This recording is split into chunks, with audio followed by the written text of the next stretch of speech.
All right, everyone. Thanks so much for joining us. I am Jeff Reinholtz. This is MSP Insights. Today, I am so unbelievably lucky to have Pete Matheson joining us for our latest episode. Pete, thanks so much for joining us. Thanks for having me. Excited to be here. So, Pete, taking a look at your journey, I think the first thing that came to my mind was, well, where do I start, right? You're doing so many things today. You're an entrepreneur. I mean, even to the point where I took a look at your website, took a look at your history, and then I go into LinkedIn and you define yourself as a chief chocolate eater. How do we unpack all of this? Like, let me first start with the entrepreneur who started an MSP. Fill us in. Like, what inspired you? Yeah, so I think when I was a kid, I always wanted to start my own business to a certain point. And then basically what happened is I did a few jobs. I kind of fell into the MSP and IT world and the whole industry. I just kind of fell into it. I never wanted to. And I got to a certain stage where I was working for a local MSP, and they were really good. They nailed everything. The marketing was great. The customers were happy. The staff were happy. It was a family business, but it was like a massive family business of 100 plus staff. And I remember joining there going, I don't need to run my own business now. Like these guys have got it. They've solved the problem. And then age-old story, time goes on, they get more corporate, more commercial, looking for bigger things, and working longer hours for little or no reward, and those kind of that kind of general story that you get. And then I just had the thought of, actually, no, I do see the gap in the market that everyone seems to find when they want to start their own thing. So saw the gap in the market, took the chance, left my job, and then just started up my own kind of MSP. But it was really starting up on the basis that, hey, this is just going to be me. It's not going to grow anything further than that. I've got zero expectations. And hey, worst case, I'll go contracting at the end of it. I can always fall back on contracting. You can make some good money from it. There's plenty of workarounds, and hey, it'll be a fun thing to try. And that was before also we had I had a girlfriend. I had a house, but I didn't have, I wasn't married, didn't have kids, I didn't have a big mortgage. So there wasn't a huge risk. I mean, it was a big risk still, but not in comparison to nowadays. That's a much bigger risk. So you hit on a great point. You said you're comfortable, you feel like you found your home, love the vision, they start to change. And I think with everything, right? All of a sudden it becomes bigger and bigger. And you've kind of pick your head up, you're looking around going, I don't know if it's me anymore, right? It's one of those things, right? We all seem to change. And I think the unique piece about that too is, I think about my 20 years in tech where people have been like, well, I think I need to change and I don't know why. And I'm like, listen, stop. You're trying to validate right or wrong. Like, get out of that business. Do you love what you're doing? And are you happy? And if you can't say yes to both of those things, you probably need to pivot, right? Yeah. And you need to be okay with it. So you hit on a point where you talk about finding, really, I think you hit on kind of your niche or where you felt like you fit into the market. Where did you think you fit into the market based on your experience? So for us, with the MSP I was working at, I was, one of the senior engineers. We were doing some large projects, which was really cool, enterprise stuff, looking at kind of massive arrays of servers and replication and clusters and really, really cool stuff. Lots of shiny toys to play with. But then over time, it kind of gets into a mix of, I was working very long. I'm a self-confessed workaholic. Even after selling my MSP, I still work because I just enjoy working. So I'm the kind of guy that will put in the extra time. I will spend time on my evenings and weekends, kind of doing extra things. There was times when I was working at the MSP where, and there's one particular story I've told a few times of, I'd worked my normal working day. So it's like normal engineer doing my own kind of engineering things. I wasn't on call. However, the on-call engineer had a problem with one of the clients was a power station that had a power cut, which still do not understand how a power station has a power cut, but hey. And so I went out to help him, and it was literally us there for the entire evening until 6 or 7 in the morning, I think it was. And it was just like every half an hour, it's like, oh, I think it's going to come back on. So we didn't go home because we were like, it's going to come back. It's going to come back. And it took like 8 or 12 hours for it to come back eventually. But when it did, came home, went to bed, and then I had phone calls going, when are you coming in? We need you to come back to work. I've been awake for 20 plus hours. It's time for me to have a bit of a rest, and then I'll come in. And I think I came in at lunchtime or something, but I just remember that kind of being one. And there wasn't a thank you. I wasn't on call that night. I didn't have to go out.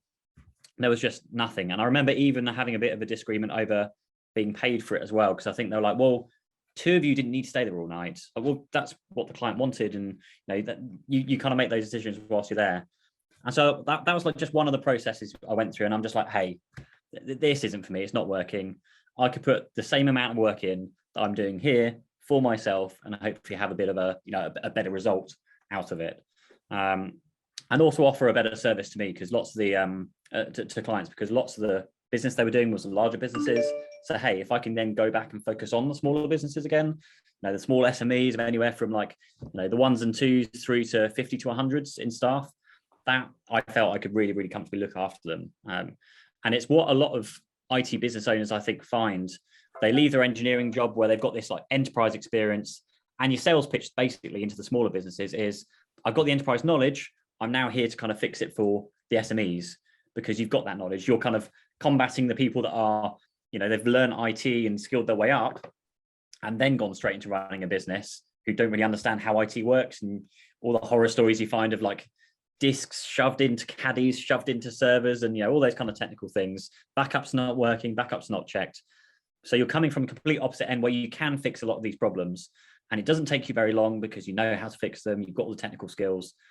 Then you've just got to learn all the other things that crop up, like how to run a business and marketing and finance and legals and all the stuff nobody pays attention to when they're actually working in a business. So that was quite a challenging time. So you find your niche, you very quickly find out the realities of being an entrepreneur, a CEO, of looking at these new lenses of being in the business versus running the business and then growing the business. Yeah. One of the things I thought was really fascinating when you and I first sat down and started to chat a little bit is I've had this kind of aha moment where I'm like, listen, we have found the king of content for the MSP community, for the simple fact that you were able to figure out, not only did you want to build content and social, but you made it work. That was the piece I think was really refreshing for you to talk about, was not only were you able to share content, but it was content that converted. Can you talk a little bit about how that actually came to fruition for you? Yeah, it's a bit of an interesting one, because I feel like it was so we were kind of just getting to the point where it was just starting to work when we sold our business. We've been doing it for, I think, 18 months with the whole like video marketing and I guess the whole building a brand kind of thing. But the way it kind of worked out for us is, if I want to do something in my business, I want it to be the best that it can be without obsessing over the details, which sounds counterintuitive, but I want to get it to the stage where it looks far better than anyone else is putting out there, without kind of worrying about, the color looks slightly wrong on that, or the font's slightly wrong, or whatever it might be. Because as becoming like, entrepreneur, I kind of don't like the word, but as you start running your own business, you just need to get used to shoving stuff out there and getting on with the next thing, because otherwise you just don't achieve anything. So for us, it was, newsletter. Well, let's do a printed newsletter in color, get it printed properly, get it posted out in decent envelopes, and make sure the content is good. That's in the time when our local competitors were printing them out of a laserjet printer, stapling the corners, putting it in a white envelope, and then sending it out on mass, mass mail merge. So it was a way to combat against that.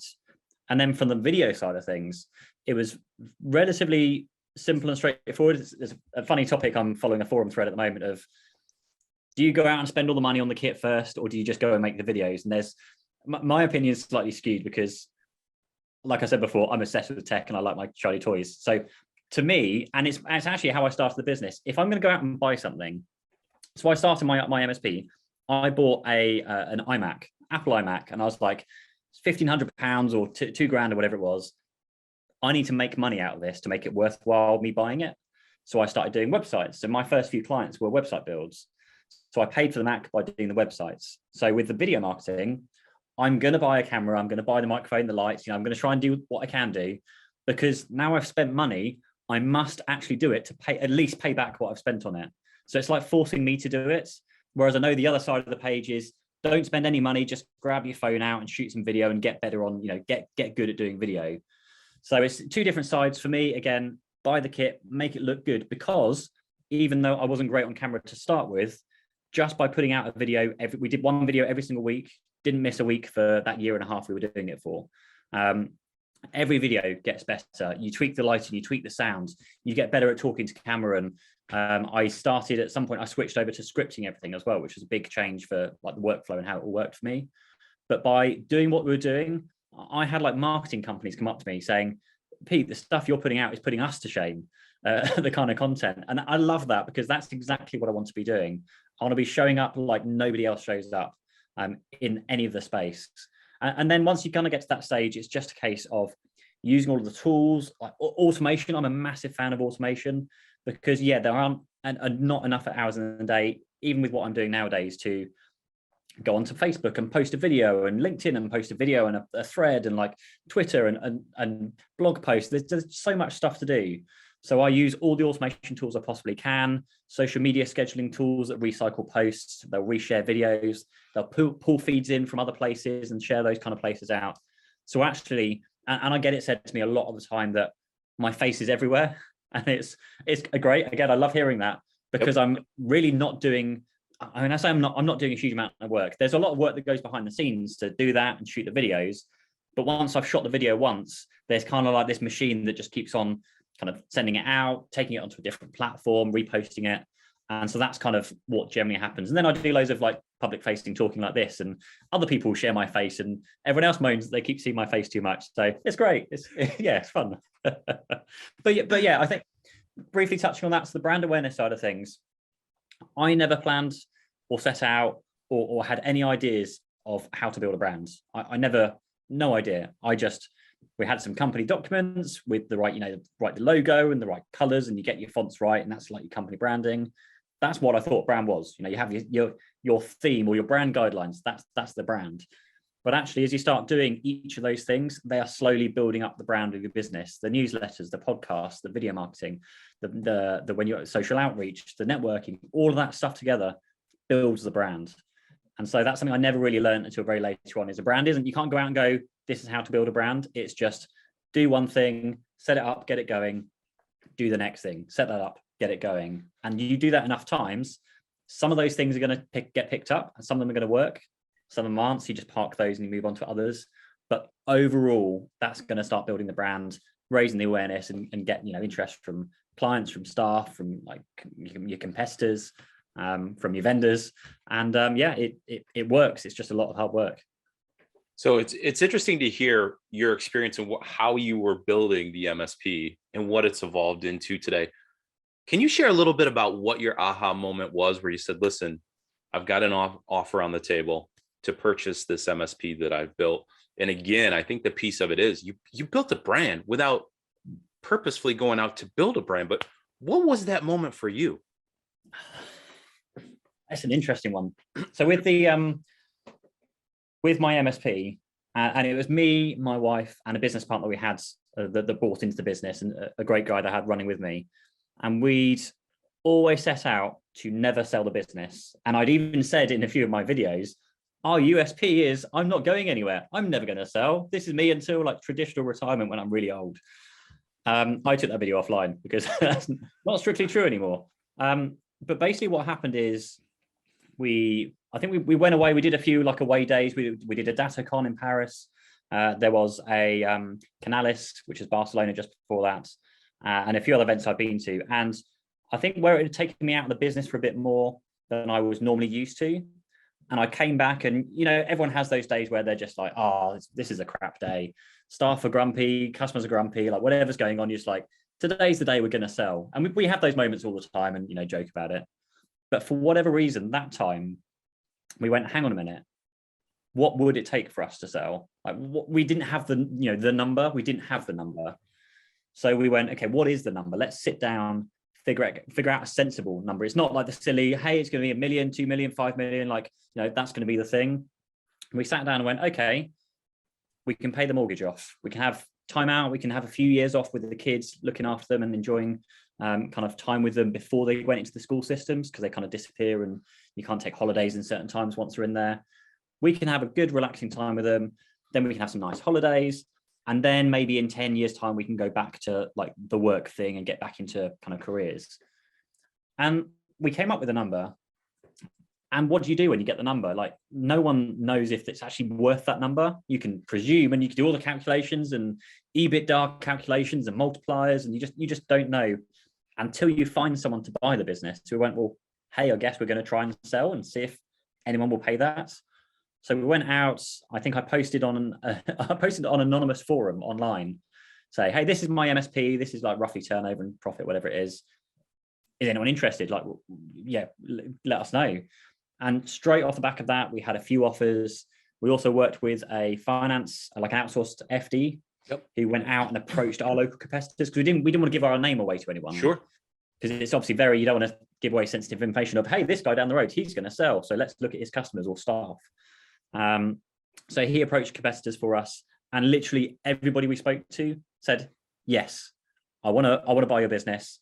How much is it going to cost me? And we had a few offers go back and forth, but it got to the stage where we didn't reach out to anybody new because we had so many offers coming in. I was just like, hey, let's just stop. Let's work with the ones we've got and see where that goes.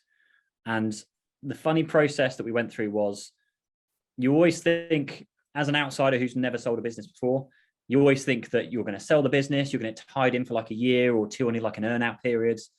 If staff leave or if clients leave, that's going to then negatively affect like the payout that you get, all those kind of things. And actually, it's not like that at all. The fact is, you're selling your business. You can do whatever the heck you like. You just need to factor that into the price. Obviously, if you do stick around, then yep, hey, you might get paid more. But actually, none of that entered any discussions for anybody we spoke to. I just went, hey, this is the business. Again, going back to me being a workaholic, if I'm still part of the business, I will still like put everything into it. So for me to sell the business, I needed to get out of the business and be like not part of it. So I was like, okay, we're going to sell. Day one, I'm gone, but I'm still around for 6 months if like people need me. And that was kind of essentially that.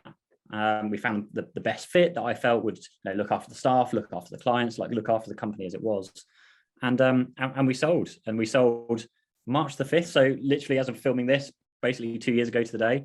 And 2 weeks later, lockdown happened, and that whole mess started.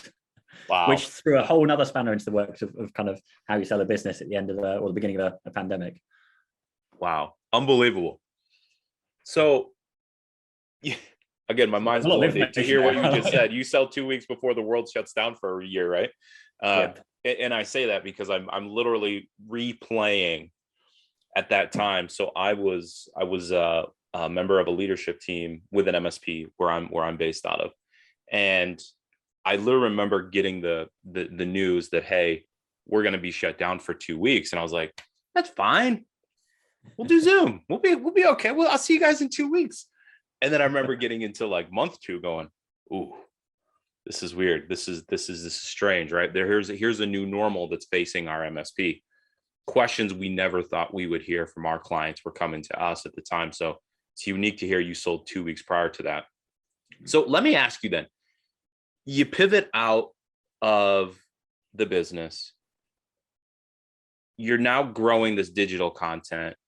Indirectly, you figured out how to build a brand. Taking a look at the content that you've created, as an educator at heart, I think the piece that drew me to your content is I'm like, he's always educating people. He keeps it simple. And I think the brilliant part about how you approach the business, Pete, is you've got the decoder ring where you're not alienating people. And I think that's one of the biggest things I hear about tech is people are like, oh man, you got to be so smart to be in tech. And I'm like, no, you just got to ask good questions and be humble, right? So you're pumping out all this great content, but you're also doing work with a small group as a coach, but you call yourself not a business coach, right? So what are you hearing today from your clients? What are some of the biggest challenges they're coming back to you with, saying, Pete, I'm trying to slice this atom. I don't know what's going on. What are you hearing? It's a huge mixture, and this is kind of why I love the coaching or mentorship or whatever it is. And I call myself not a business coach because I don't feel like I'm not qualified. I always say to, on my website, for my course, for my coaching clients, I have run an MSP. I've sold a business once. Like, I've had an experience.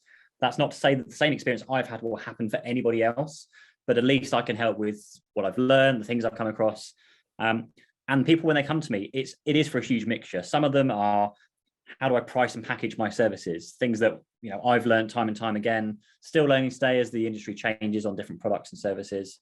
How do I structure and set up my ticketing system or RMM system? How do I integrate everything properly? How do I communicate with clients for like reporting and all those kind of information?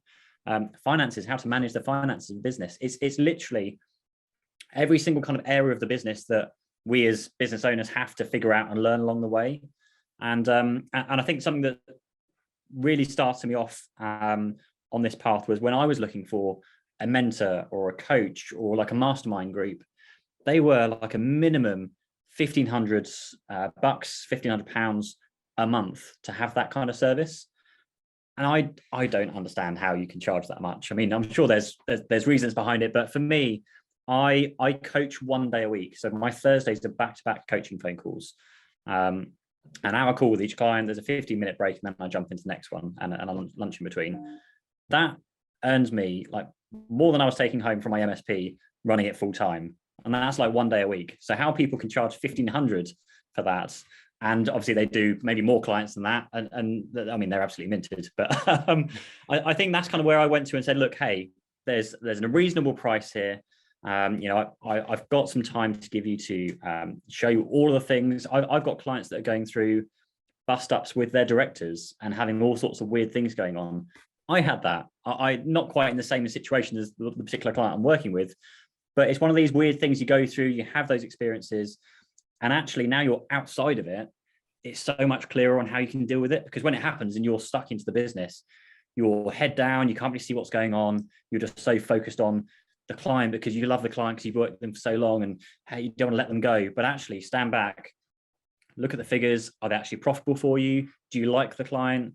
Are they polite when they talk to your staff? There's all those kind of things when you look at the bigger picture and go, hey, actually, it's probably best you just get rid of them anyway, even if they're causing a problem or even if you've done something wrong and they're kicking off. Just look at the actual bigger picture.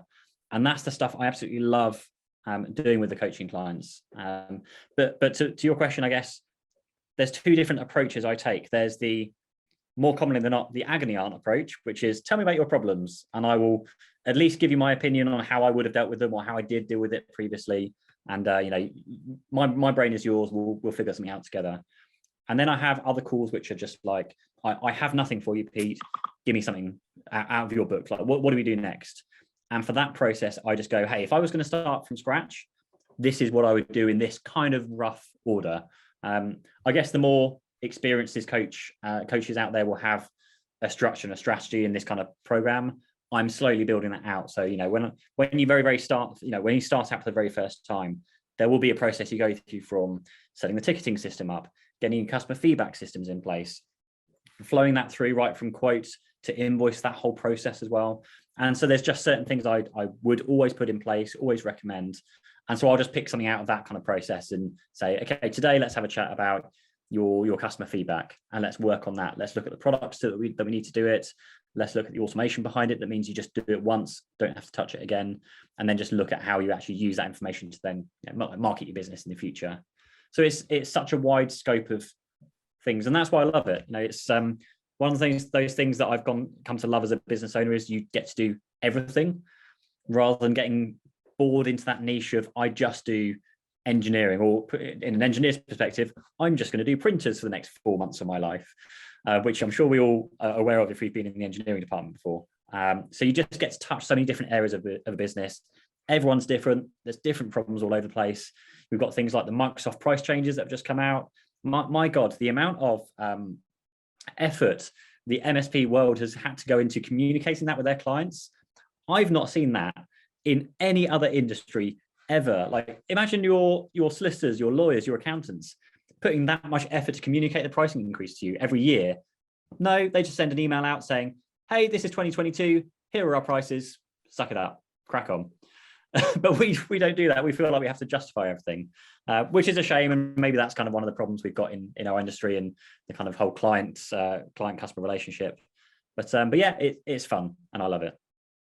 And I talk a lot. I'm sorry. No. So I think the refreshing part about it is when you think a little bit about the folks that you're working with, I really start to put them into two buckets.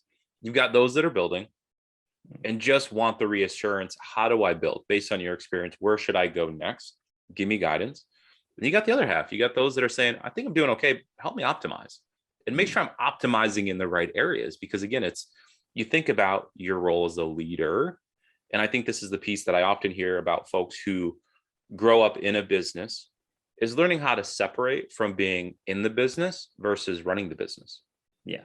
Where all of a sudden they're very used to having clients who know that they can pick up their phone, right? And boom, I'm Pete, help me out, right? Well, all of a sudden they're going, I'm trying to run the business. How do I hand that over to somebody, right? How do I make sure they're okay speaking to my sysadmin or one of my junior or senior engineers to do the work? I don't have to be involved every single time, right?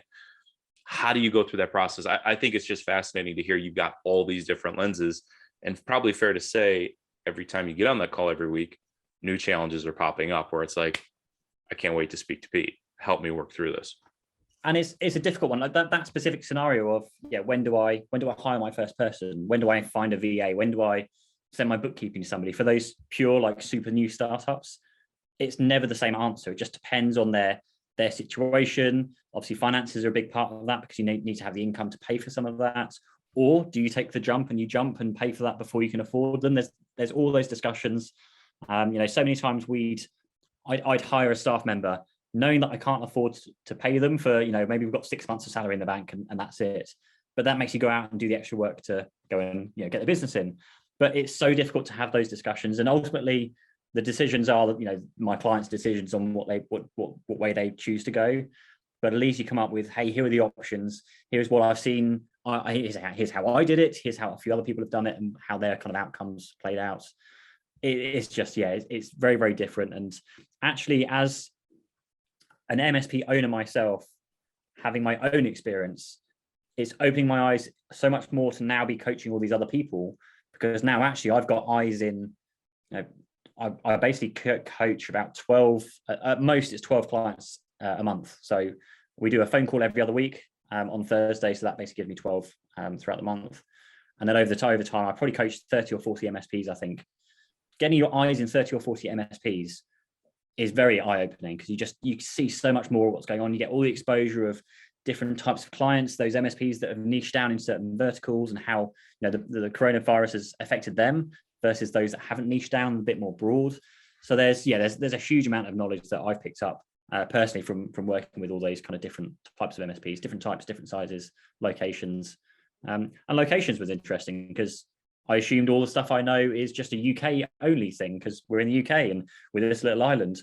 But now I'm speaking to people that are Canada, US, Australia, New Zealand, and generally there's little nuances to them, but they generally still have the same challenges. And pricing, packaging, tech stack, all those kind of challenges are still the same, regardless of where you are in the world. So I love that you've really taken, I think, a pretty reflective moment to where you were in your own business based on what you're gathering today, right? It's such, dare I say, it's a rich environment of knowledge. You're getting so many perspectives, where there's two things I'm sure you're walking away from is, what's the universal tie that binds, where so many folks are trying to solve the same problems. But then also it's that, I'll use the term that I just hit on a minute ago. It's optimizing these different environments, and where someone's going, no, here's where I'm really specifically looking to tweak. So I've got to ask you then, because again, you've lived it, right? You're one instance, you've built your MSP, you've sold your MSP. I'd love to ask this question to every single one of my guests, and it's gone a lot of different ways, but it's simply my favorite question. Based on what you know today, what advice would you give to your younger self? Oh, that's a good question. I think my first response, advice to my younger self: start doing video earlier. Do video like way soon, like the day you started the business, do video. I wish I would have started doing video in 2011 when we first started, just to see where that would have put us today. Would have been very, very interesting. But on the flip side, I would say don't change a thing, because I absolutely love my life right now. I mean, that sounds a bit big-headed, but honestly, I love the change, the work that I'm doing now, the people I work with, the flexibility I have with kind of my working environment now. I probably wouldn't change a thing. It's that butterfly effect. You don't want to do something earlier on and then cause problems to then maybe I don't meet my wife, or maybe I don't, have the family and friends that I've got now. You just don't know. So if there's one thing I would have to forcibly change, do video first. But yeah, hey, I've had, there's been lots of challenges, but absolutely loving life right now. I love that. That's such a refreshing look at where you've been and where you're going. So Pete, I want to thank you so much for joining us today in MSP Insights. Before we go, real quick, where can people find out more about Pete Matheson? So I've got the two businesses. I've got the coaching and course kind of membership thing, which is notabusinesscoach.com. And there is the YouTube side of things, which is just youtube.com/Pete Matheson. And that's, they're both kind of take about half my time. So I'm 2 days a week YouTube, 2 days a week coaching and course content, and then a day for whatever I fancy. It's good. Awesome. All right. Did you hear that, everybody? Go check them out. Thanks so much for joining us, Pete. Everybody, have yourself a day. Cheers. Thank you so much.